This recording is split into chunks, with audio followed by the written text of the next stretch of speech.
Unlocking the power of poppets and ancestral magic. Different traditions have different names for this type of magic, but I call them poppets. Historically used for a variety of magical purposes, including healing, prosperity work, and energetic connection, to just name a few. The more common image, though, especially from those who are outside the magical community, is the one Hollywood has weaved, where puppets are used for cursing and causing harm to another. Yes, they can be used in that way, but it's a very narrow view of the magical potential they hold. So, what is a poppet? For those who are not familiar with puppets, they are basically a representation of a specific person in the form of a doll.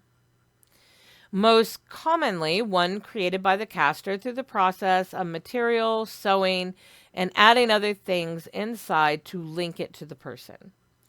The links can be writing their name on a piece of paper, hair or nails of the person, blood, dirt from their grave, and so forth. The stronger the linked item to a person, the stronger the puppet's connection in the beginning. Items like hair, nails, or blood link it deeper because these are specific ties to the DNA, thus the energetic fingerprint of a person. Then you can use the puppet in magical works directed at them without having to have them present, yet having the very direct strength as if they were. Creating a puppet. Puppets incorporate several different magical techniques in their making. First being representational magic. The puppet you create represents a person, but due to the materials and construction, it is more powerful than just a picture or name representation in a spell. This not only focuses our mind in a more solidified way, but also the energies we are weaving or breaking around them. Color magic.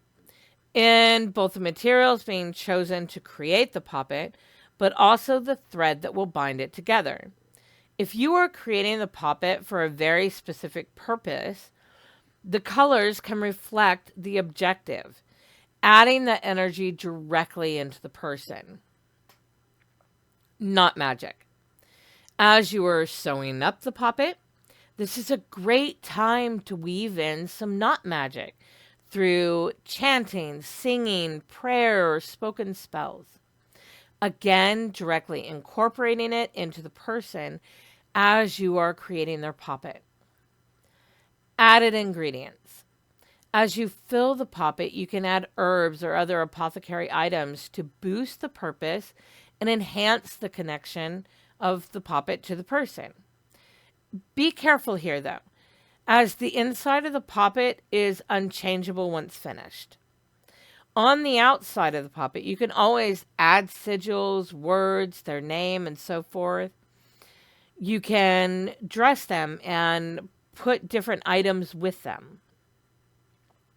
The simpler the puppet, the more versatile it can become in a variety of different spells.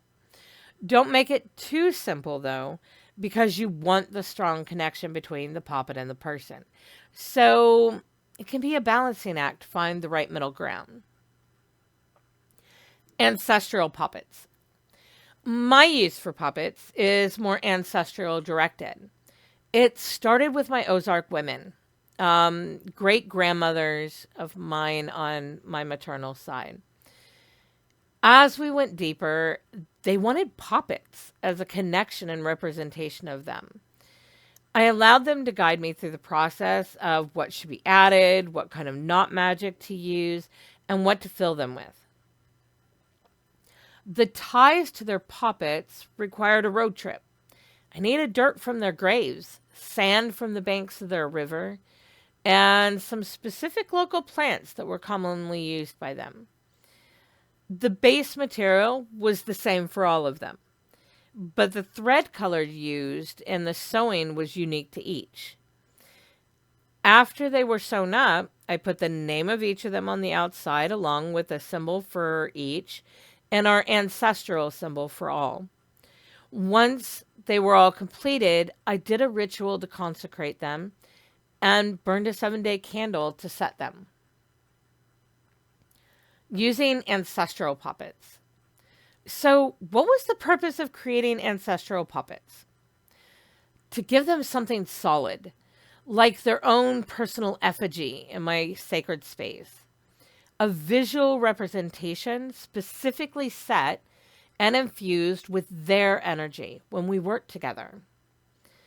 If one of them has some spell work to do, lesson to teach, or story to share, I take their puppet and I place it against my self effigy on the altar.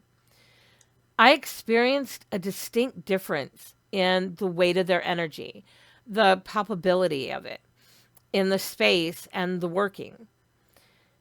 It really does give them a conduit in which to inhabit and flow more easily from.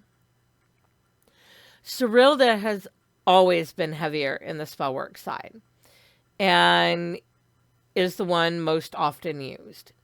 She not only adds to the energy of the working, but also to me in the space.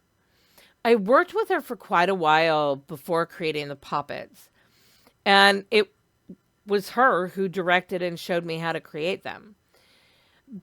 There was a distinct difference between the presence and power in the spellwork prior to creating them and then after, which has made me a believer.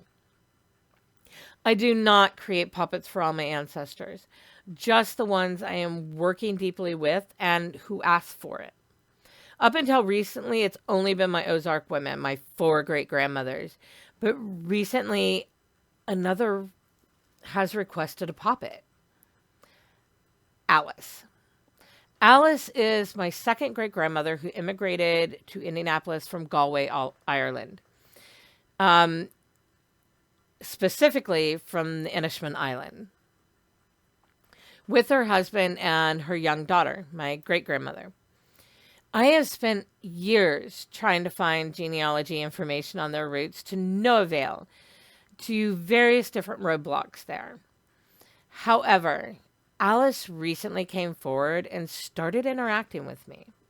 One story later, she gave me some clues as to her home, and I was able to not only find where they lived, but also all the church records listing family, siblings, parents, so much more. During one conversation, she showed me a recipe for potato soup that included a spice that I'd never used before and a way of cooking it I hadn't tried before. It was the best potato soup I had ever made, and my family loved it. I have always been pretty basic in the spices department when it comes to cooking because I didn't have a good feel for what went with what. That has all started to change because of Alice. She is all about the kitchen, cooking, and directly feeding magic into the family through food.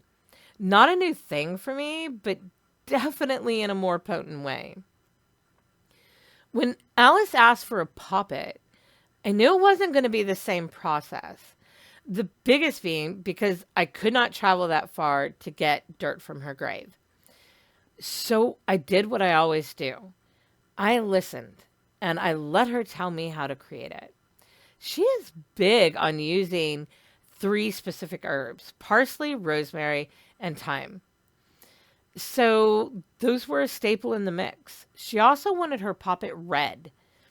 I can think of a couple of reasons for this, but we're not going to get into that.